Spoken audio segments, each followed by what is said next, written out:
19 सितंबर 2020 इस तारीख को 69,000 शिक्षकों की भर्ती वाली बात फिर से चर्चा में आ गई। यूपी के मुख्यमंत्री योगी आदित्यनाथ ने कहा कि एक हफ्ते के भीतर 31,661 सहायक शिक्षकों की भर्ती पूरी कर उन्हें नियुक्ति दी जाएगी। अब आप अगर सोच रहे हैं कि जब वैकेंसी 69,000 की निकली थी तो फिर 31,661 को नियुक्ति क्यों, तो इसके पीछे है सुप्रीम कोर्ट का आदेश। शिक्षा मित्रों की याचिका पर सुनवाई करते हुए सुप्रीम कोर्ट ने 37,339 पदों की भर्ती पर रोक लगा दी थी। बाकी 31,661 पर सरकार के पास भर्ती प्रक्रिया चालू रखने का विकल्प था।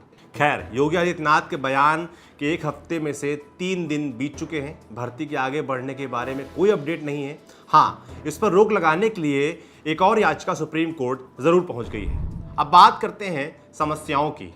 खैर, एक समस्या हो तो बताई जाए। इससे पहले कि एक मामला सुलझे 4 और आ जाते हैं। 2018 में सरकार ने भर्ती निकाली, जनवरी 2019 में एग्जाम हुआ।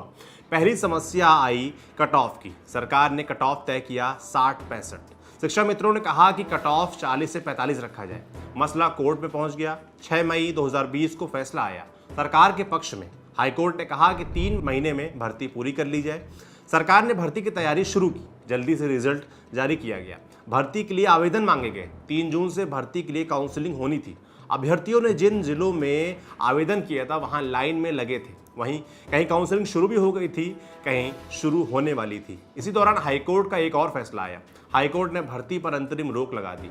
इस बार मसला कट ऑफ का नहीं था, इस बार मसला था गलत सवालों का। कुछ कैंडिडेट्स ने 13 सवालों पर आपत्ति जताई थी और परीक्षा नियामक प्राधिकरण के जवाब को गलत बताया था। हाईकोर्ट ने भर्ती पर रोक लगाते हुए यूजीसी की कमेटी से आपत्तियों की जांच कराने का आदेश दिया। उधर कट ऑफ पर 6 मई 2020 के फैसले के खिलाफ शिक्षा मित्र सुप्रीम कोर्ट पहुंच गए। वहां उन्होंने भर्ती पर रोक लगाने की मांग की। 9 जून को कोर्ट ने 37,339 पदों को अगले आदेश तक होल्ड पर रखने का आदेश दिया। सुप्रीम कोर्ट ने बाकी के 31,661 पदों पर भर्ती करने की छूट सरकार को दी।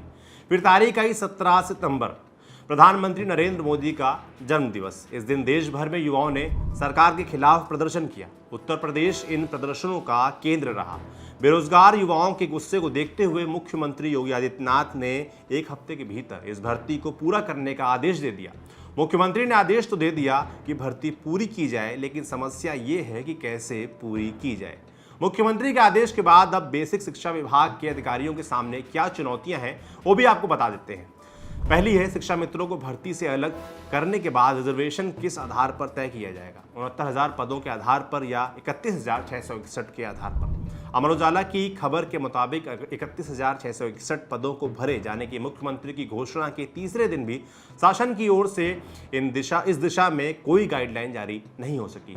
भर्ती में आरक्षण के नियमों का सही तरह से पालन न किए जाने की शिकायत पर राष्ट्रीय पिछड़ा वर्ग आयोग ने अपर मुख्य सचिव, विशेष सचिव और परीक्षा नियामक प्राधिकरण के सचिव को तलब किया है। इसके अलावा बीटीसी अभ्यर्थियों ने सुप्रीम कोर्ट में याचिका दायर कर 31,661 पदों पर भर्ती की सरकार की तैयारियों पर रोक लगाने की मांग की है। इनका कहना है कि जब तक इस मामले में कोर्ट का अंतिम फैसला नहीं आ जाता तब तक 31,661 पदों पर भर्ती सही नहीं है। इस भर्ती में गड़बड़ियां इतनी हैं कि हाईकोर्ट और सुप्रीम कोर्ट दोनों जगह सैकड़ों याचिकाएं दायर की गई हैं। एक मसले पर फैसला तो दूसरे में स्टे लग जाता है। कट ऑफ और सवालों में गड़बड़ी के अलावा लिखित परीक्षा में धांधली की भी जांच चल रही है। एसटीएफ इस मामले की जांच कर रही है। फिलहाल जिस तरीके से काम चल रहा है, ऐसा लगता नहीं है कि योगी आदित्यनाथ का एक हफ्ते में भर्ती पूरा करने का वादा पूरा हो पाएगा। चलिए, जो होगा वो भी हम आपको बताएंगे। जानकारी आपके लिए लाए थे हमारे साथी गौरव। देखते रहिए दी लल्लन टॉप। खास जड़ी बूटियों से बना पेट सफा आयुर्वेदिक चूर्ण आज ही ले आएं। पेट सफा पहली रात से ही असर दिखाता है और इसकी आदत भी नहीं पड़ती। पेट सफा, हर रोग दफा।